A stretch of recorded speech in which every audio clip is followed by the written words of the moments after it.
everyone, this is Drew Ferger at Train Eternal. In this video, I will be discussing a front squat training session. The primary objective today is to accomplish 4 sets of 5 on the front squat with 250 pounds.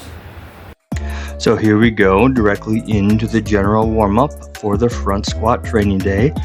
I want to share an additional benefit of this TRX hamstring curl that you so frequently see me use in general warm-ups.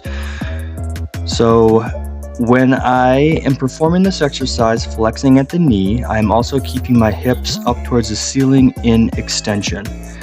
I am also keeping my thighs together in adduction. So when the hips are in extension and I am flexing at the knee, maintaining hip adduction, thighs together, I am also receiving a contraction in the hip adductors and hip internal rotators, which is a benefit to me personally because I spend so much time with large compound barbell exercises that target my glutes, and my glutes receive a ton of stimulus pretty much every training session.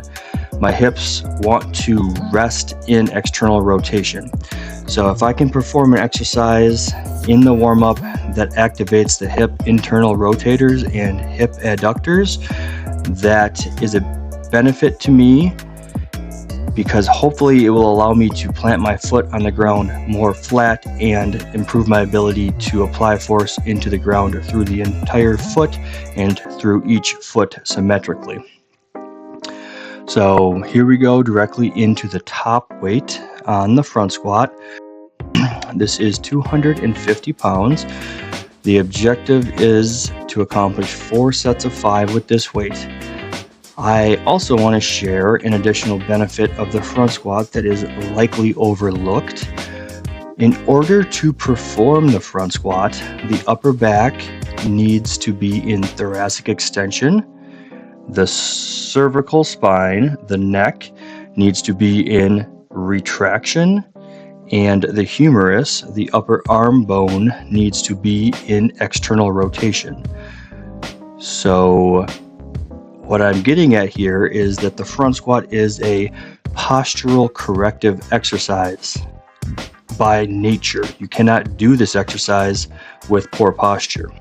So if you have a rounded upper back or a hyperextended neck with your chin up high, if your arms are internally rotated significantly, the front squat can help correct your posture. And many of us struggle with these postural issues. I know I do. Whenever I spend a lot of time on the computer or on my phone, I feel myself slipping into poor posture.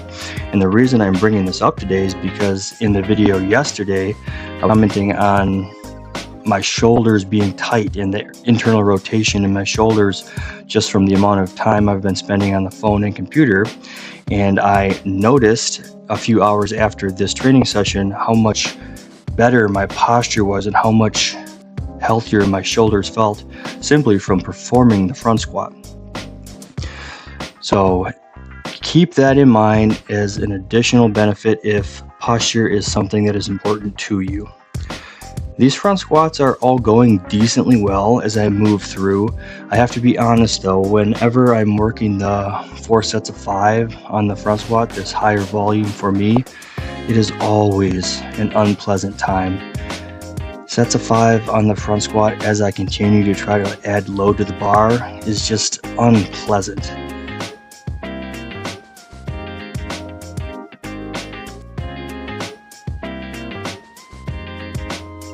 My right hip has been bothering me a little bit going through these front squats.